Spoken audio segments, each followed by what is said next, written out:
कितनी मोहब्बत है, भाग 60। इशिका ने समझदारी वाला कदम उठाया और अक्षत मीरा का सच जानने के बाद वो पीछे हट गई। इशिका एक बहुत समझदार लड़की है और वो रिश्तों को निभाना काफी अच्छे से जानती थी। अक्षत का त्याग देखकर उसने अक्षत और मीरा की मदद करने की सोची और अगले ही दिन वो अक्षत को लेकर अपने घर चली आई। इशिका के बड़े पापा शहर के जाने माने वकीलों में से एक थे।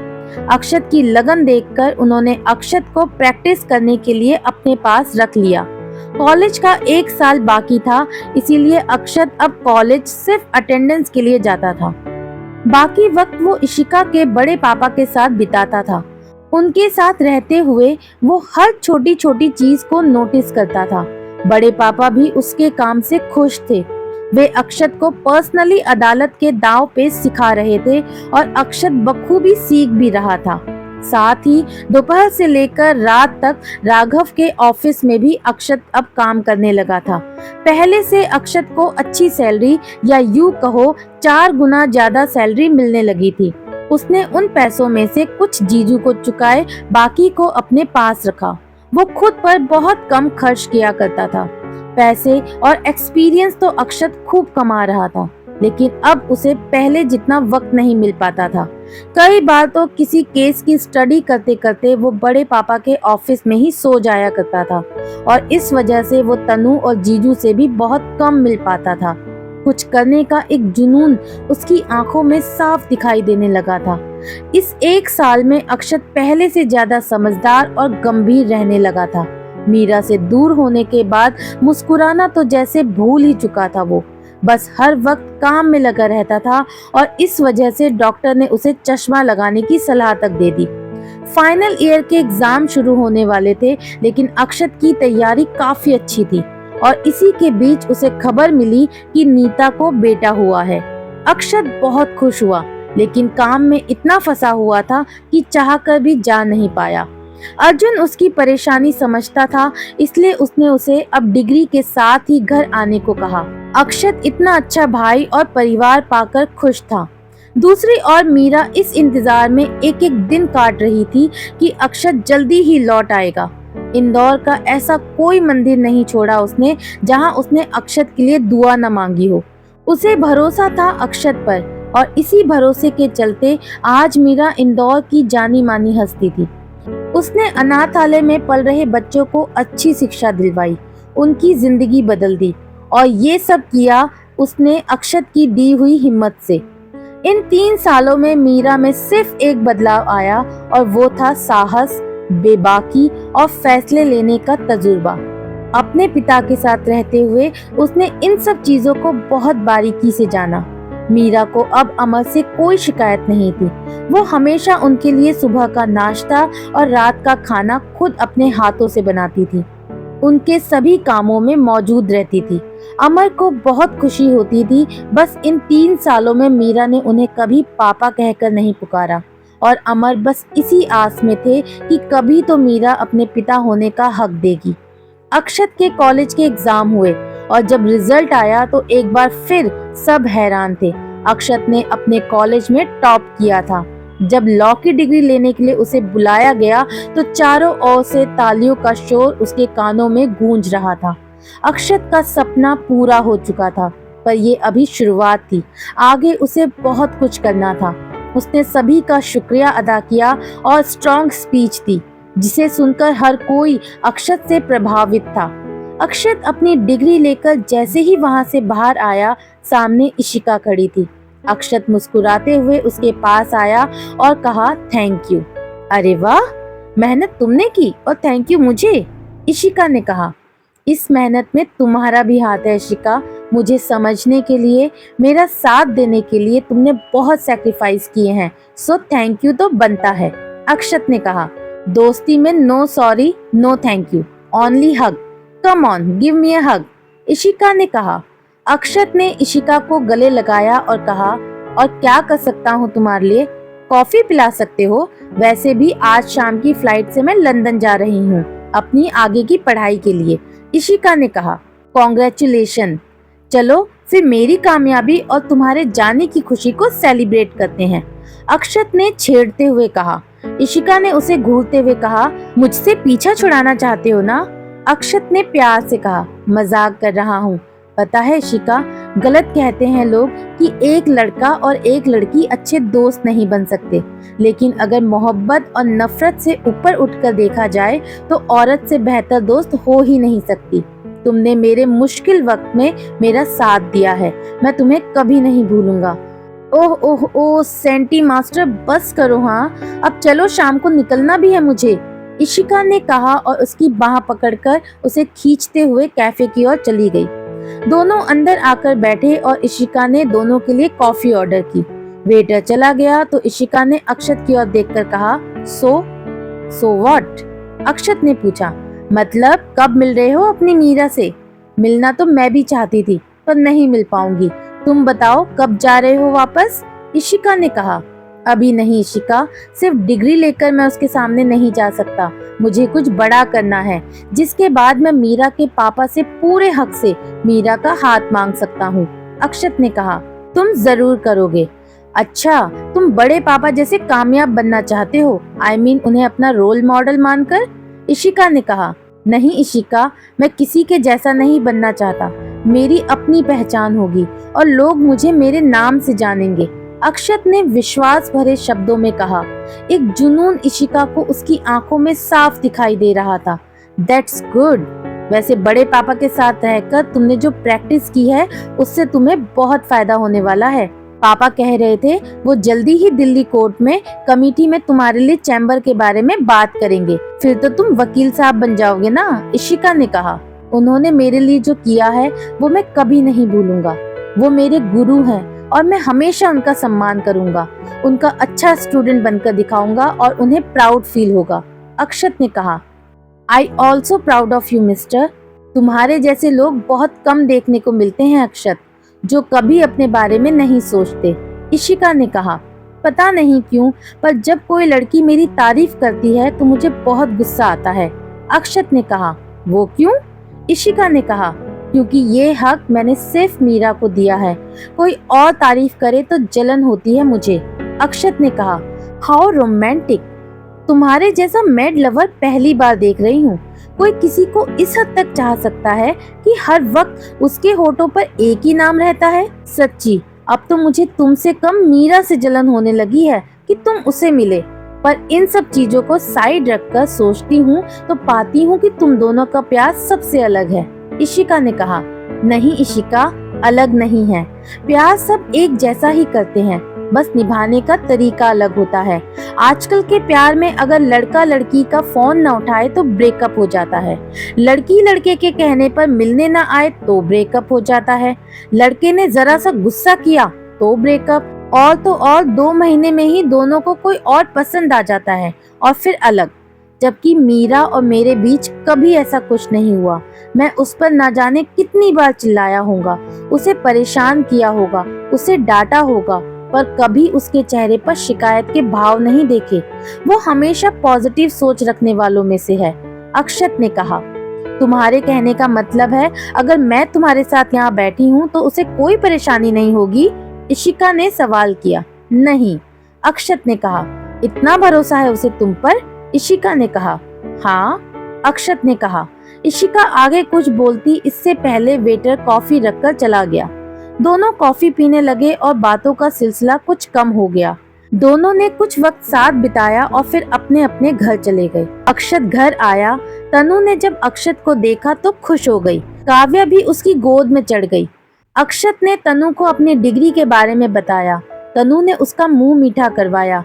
अक्षत ने घर पर सबसे बात की। सभी बहुत खुश थे, लेकिन मीरा को इसकी कोई खबर नहीं थी। वो बस अपने कामों में बिजी थी। तनु ने जीजू को भी जल्दी बुला लिया। जीजू ने अक्षत को गले लगा लिया। अक्षत की इस कामयाबी में सबसे ज्यादा मेहनत आखिर उनकी ही थी। उस शाम सब खाना खाने बाहर गए। अक्षत, जीजू और तनु बहुत खुश थे। सुबह मीरा किसी मीटिंग में जाने की तैयारी से बाहर निकल रही थी कि तभी अमर अपने हाथ में कोई लिफाफा लिए आए और मीरा की ओर बढ़ा दिया। ये क्या है? मीरा ने सवाल किया। खुद ही देख लीजिए, अमर ने कहा। मीरा ने लिफाफा खोलकर देखा। उसका दिल धड़क उठा। उसमें अक्षत की तस्वीरें थी, किसी लड़की को गले लगाते हुए जिसे मीरा नहीं जानती थी। लेकिन मीरा की नजरें तो बस अपने अक्षत पर थी। वो एक एक करके उन तस्वीरों को देखती जा रही थी। पूरे 3 साल बाद वो अक्षत को देख रही थी। कुछ भी तो नहीं बदला था, सब वैसा ही था। मीरा ने सारी तस्वीरों को लिफाफे में डाला और टेबल पर रखकर अमर से कहा, ये सब हमें क्यों दिखा रहे हैं आप? क्या ये सब देखकर भी आपको समझ नहीं आ रहा है?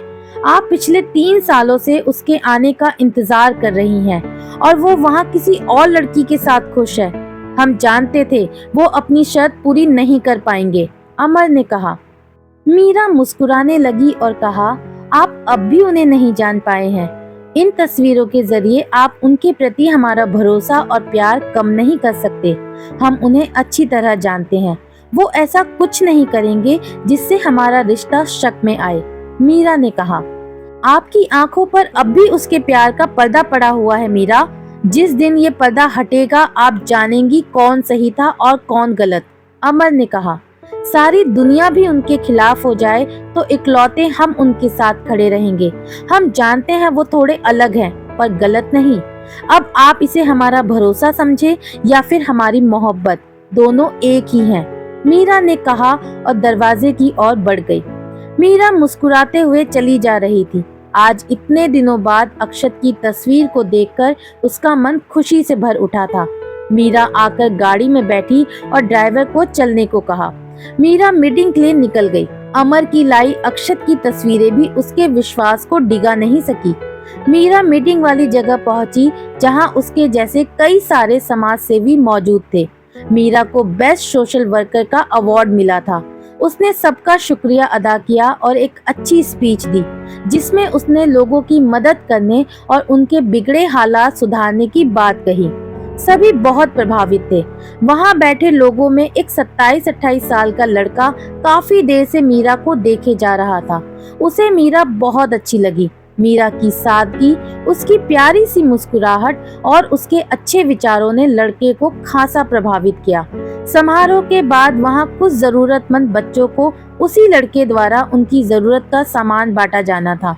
उसने अपने साथ मीरा और कुछ लोगों को भी इनवाइट किया। सभी उन बच्चों को सामान देने लगे। उस पूरे वक्त में उस लड़के ने देखा कि मीरा के चेहरे पर वो सब करते हुए एक अलग ही खुशी और चमक थी। मुस्कुराहट उसके चेहरे से एक पल के लिए भी दूर नहीं हुई थी। सभी सामान बांटे जाने के बाद मीरा पर्सनली उन सभी बच्चों से मिली, उनके साथ कुछ वक्त बिताया, उनकी तस्वीरें ली। उसने किसी को ये एहसास नहीं होने दिया कि वो किसी बड़े घर से है, बल्कि वो सबके साथ अपना अच्छा बर्ताव रखती। जब जाने का वक्त हुआ तो मीरा ने सबसे इजाजत ली और जाने लगी। मीरा जी, मीरा के पीछे आते हुए एक लड़के ने कहा। मीरा पलटी तो लड़का उसके पास आया और अपना हाथ आगे बढ़ाकर कहा, मेरा नाम कौशल कुमार है। आज आपको पहली बार यहाँ देखा और देखकर महसूस किया कि आप जमीन से जुड़ी इंसान हैं। आपकी सादगी, आपका व्यवहार मुझे बहुत पसंद आया। थैंक यू, मीरा ने भी उसका अभिवादन करते हुए हाथ मिलाकर कहा। थैंक यू तो मुझे कहना चाहिए कि आप अपना कीमती समय निकालकर यहाँ आई। आपसे मिलकर बहुत अच्छा लगा, लड़के ने कहा। हमें भी जानकर खुशी हुई कि आप इतनी कम उम्र में इतना बड़ा कैंपेन चला रहे हैं, मीरा ने कहा। Thank you. क्या आज रात हम डिनर पर मिल सकते हैं, इफ यू डोंट माइंड, लड़के ने सकुचाते हुए कहा। मीरा हल्का सा मुस्कुराई और कहा, sorry, I have a husband. लड़के का ये सुनकर दिल टूट गया, लेकिन फिर भी उसने खुद को संभालते हुए कहा, वो जो भी हैं बहुत लकी हैं जिन्हें आप जैसी वाइफ मिली है। आपसे मिलकर बहुत अच्छा लगा। हम चलते हैं, नमस्ते, मीरा ने कहा और वहां से चली गई। लड़का उसे जाते हुए देखता रहा। 2 दिन निकल गए और ये 2 दिन अक्षत ने जीजू और तनु के साथ बिताए, साथ ही अपने काम में भी लगा रहा। उसी शाम अक्षत के पास इशिका के बड़े पापा का फोन आया। उन्होंने अक्षत को अपने ऑफिस में बुलाया। अक्षत उनके ऑफिस चला आया और उनके सामने आकर कहा, जी सर, कहिए। सबसे पहले तो वकील बनने के लिए आपको बहुत बहुत बधाई, उन्होंने मुस्कुराकर कहा। Thank you sir. अक्षत भी मुस्कुरा दिया। बैठो, उन्होंने कहा तो अक्षत उनके सामने पड़ी कुर्सी पर आ बैठा। वे अपनी कुर्सी पर आकर बैठे और एक फाइल अक्षत की ओर बढ़ाकर कहा, आप नए नए वकील बने हैं तो आजकल बहुत आराम कर रहे हैं, तो सोचा आपको काम में थोड़ा व्यस्त कर दूं। मैं कुछ समझा नहीं। अक्षत ने कहा, तुम्हारे लिए एक केस है जो कि तुम्हारी जिंदगी का पहला केस होगा। मेरे एक दोस्त का कोई जमीन का मसला है। वो वहाँ पर एक फैक्ट्री बनाना चाहता है, लेकिन वो जगह वहाँ किसी के कब्जे में है। मैंने केस फाइल कर दिया है, बस लड़ना आपको है। आपकी प्रैक्टिस काफी अच्छी है, अब इसे कोर्ट में आजमाने का मौका आया है, तो मुझे विश्वास है आप ये कर सकते हैं। उन्होंने अक्षत को कहा, मैं जरूर करूंगा और इसे जीतूंगा भी। अक्षत ने विश्वास से भरकर कहा, केस के आगे की स्टडी के लिए तुम्हें वहां जाना होगा और मेरे दोस्त से मिलना होगा। सारी बातें वही आपको समझाएंगे। उन्होंने कहा, वैसे जाना कहाँ है? अक्षत ने कहा, बनारस, उत्तर प्रदेश। उन्होंने कहा, बनारस का नाम सुनते ही अक्षत को मीरा की कही बात याद आ गई। हमारी पसंदीदा जगह तो बनारस है, आप एक बार वहां जाएंगे ना तो वहीं के होकर रह जाएंगे। अक्षत को सोच में डूबा देखकर उन्होंने कहा, क्या हुआ? तो आप जा रहे हैं ना? जी जी सर। कब जाना है? अक्षत ने चौंकते हुए कहा, कल सुबह निकल जाओ। उन्होंने कहा और फिर अक्षत से देर तक उस केस को लेकर बात करते रहे। अक्षत घर आया और पैकिंग करने लगा। उसे पैकिंग करते देखकर जीजू ने कहा, तुम कहीं जा रहे हो आशु? हाँ जीजू, एक केस के सिलसिले में बनारस जा रहा हूँ। अक्षत ने बैग जमाते हुए कहा, इतनी दूर? बनारस दिल्ली से 800-900 किलोमीटर होगा। जीजू ने बैठते हुए कहा, हाँ तो क्या हुआ, काम के सिलसिले में तो जाना ही पड़ेगा ना। वैसे भी ये मेरा पहला केस है और मैं इसे किसी भी हाल में जीतना चाहता हूँ, इसीलिए मेरा वहाँ जाना बहुत जरूरी है। अक्षत ने पैकिंग पूरी कर जीजू के पास बैठते हुए कहा, अपना ख्याल रखना और खाना टाइम से खा लेना, कहीं काम के चक्कर में वो भूल ही जाए। कैसे जाएगा? जीजू ने कहा, बस या ट्रेन से। अक्षत ने कहा, इतना बड़ा आदमी हो गया है लेकिन अभी भी तेरी ट्रेन और बस वाली आदत नहीं गई। तू मेरी गाड़ी लेकर जाएगा, समझा? जीजू ने कहा, अरे जीजू, बस और ट्रेन में खिड़की वाली सीट होती है, आप क्या जानो खिड़की वाली सीट का मजा। अक्षत ने कहा, मुझे कुछ नहीं सुनना, तू मेरी गाड़ी लेकर जाएगा, समझा? जीजू ने कहा, अच्छा ठीक है, अब मैं सोने जा रहा हूँ, सुबह जल्दी निकलना है। गुड नाइट, जीजू ने कहा और उसके कमरे से बाहर चले गए। अक्षत सो गया। सुबह जल्दी उठा और तैयार होकर जीजू की गाड़ी लेकर घर से निकला। अक्षत दिल्ली से बाहर निकला और चल पड़ा अपनी नई मंजिल की ओर। रास्ते भर वो गाने सुनता रहा और मीरा के बारे में सोचता रहा। वो कैसी होगी? जब अक्षत उसके सामने आएगा तो उसका रिएक्शन क्या होगा? क्या वो भी इसी तरह इंतजार कर रही होगी? सोचकर अक्षत को एक अलग ही खुशी का एहसास हो रहा था। दोपहर तक गाड़ी आगरा पहुंची। अक्षत वहां रुका, फ्रेश हुआ, खाना खाया और कुछ देर वहीं बैठकर सुस्ताने लगा। मंजिल अभी दूर थी और अक्षत को बहुत लंबा रास्ता तय करना था। वो उठा और गाड़ी लेकर आगे बढ़ गया। अक्षत जब तक कानपुर पहुंचा तब तक अंधेरा हो चुका था और वो गाड़ी चलाकर काफी थक भी चुका था। उसने रात भर वहीं रुकने का प्लान बनाया और एक होटल में रुक गया। खाना खाकर सुबह जल्दी का अलार्म लगाया और सो गया। सुबह 4 बजे अक्षत उठा, नहाया और होटल से निकल गया। कानपुर से सीधा उसे वाराणसी जाना था और वहीं से उसकी मंजिल बनारस। एक लंबी दूरी तय करने के बाद अक्षत बनारस पहुंचा। उसने अपनी गाड़ी साइड में लगाई और नीचे उतरा। उसने इधर उधर देखा। लोग अपने अपने कामों में लगे थे। कुछ लोग अपने परिवार के साथ मंदिर जा रहे थे। अक्षत ने नजर घुमाई, वहां चारों ओर मंदिर थे। वो कुछ दूर चला और सामने से आते एक आदमी से पूछा, भाई साहब 80 घाट जाना है, क्या आप वहां जाने का रास्ता बता सकते हैं? ए लो बबुआ, मंदिर में आके भगवान का पता पूछे रहत हो, ये तो है 80 घाट। आदमी ने अपनी प्यारी सी मुस्कुराहट के साथ कहा। अक्षत ने सामने नजर दौड़ाई तो बोर्ड लगा था जिस पर लिखा था 80 घाट। आओ बाबू, हम बताते हैं, अब इतनी दूर आ ही गए हो तो भोलेनाथ के दर्शन भी कर लियो। आदमी ने कहा तो अक्षत उसके साथ आगे बढ़ गया। आदमी उसे घाट पर लेकर आया। अक्षत ने देखा तो बस देखता ही रह गया। इतनी खूबसूरत जगह आज से पहले उसने शायद ही देखी हो। घाट की वो सीढ़ियां जहां कितने ही भक्त खड़े अपने मन की मनोकामना मांग रहे थे। एक और ऊपर सीढ़ियों पर भोलेनाथ का मंदिर था।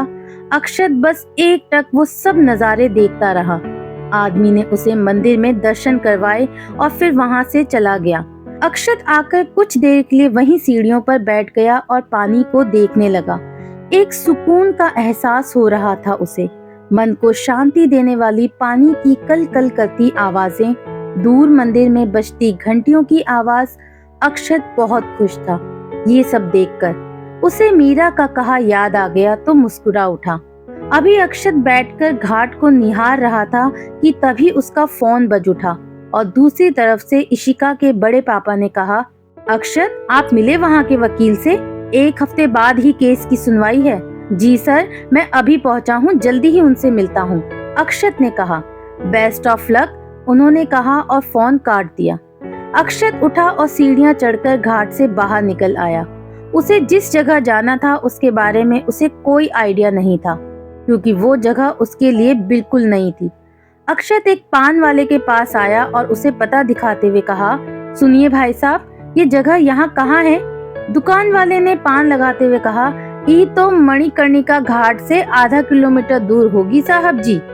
थैंक यू, मुझे इस जगह के बारे में कुछ जानकारी चाहिए थी। आप कुछ बता सकते हैं इस बारे में? अक्षत ने कहा। पान वाले ने एक नजर अक्षत को देखा और फिर कहा, बनारस में इक्को आदमी ही है जो आपकी मदद कर सकी है। कौन? अक्षत ने कहा। पान वाले ने अपना पान लगाया और खुद ही खाते हुए कहा, मुरारी कुमार मिश्रा।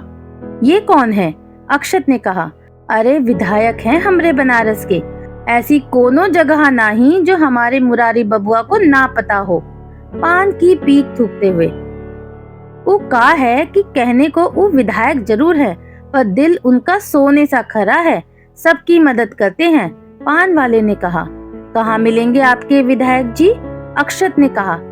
अरे बनारस का बच्चा बच्चा जानता है उनके घर का पता। कहा है ना विधायक जो ठहरे।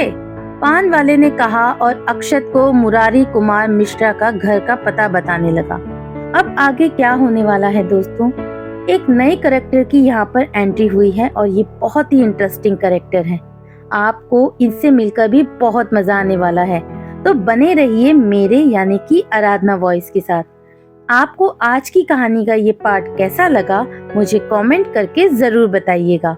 मिलती हूँ बहुत जल्दी इस कहानी के अगले भाग में। तब तक के लिए बाय बाय।